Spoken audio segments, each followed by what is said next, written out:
Hello, friends. It's great to see you today. I just wanted to talk to you a little bit about an idea that I was thinking about today because something that's been sticking in my head a lot lately is the idea of editing, right?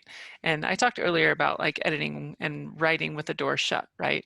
And so there's that idea that you write and you create and you build this beautiful big story, your masterpiece, the thing that you want to say. But then at some point you have to open up that door, right? And you have to let people in and let people read your story, and let the reader kind of take a look at what you're doing. So whenever I think about my first draft, right, my first draft is my draft. It's my story. It's for myself. It's something that I've created and like the story that I want to share with the world, right?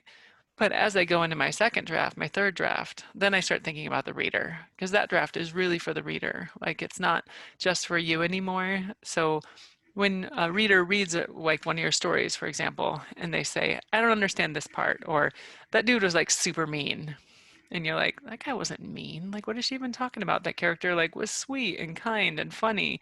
Um, Maybe you thought that they were sweet and kind and funny, but the thing to remember is like, what is your reader reading? Like, what are they receiving? How are they understanding your story and your characters and what's happening inside your world?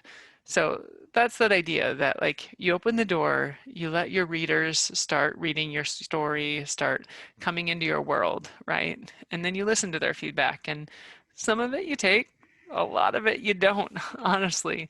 I think you find um, the things that feel like you need to fix them, that really feel like they're leading the reader off track, right?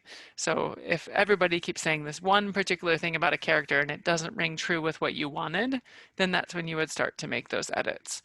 So I just wanted to give you that little bit of advice today about, when we talked about writing with the door shut, it's that idea of like editing, that door has to start opening.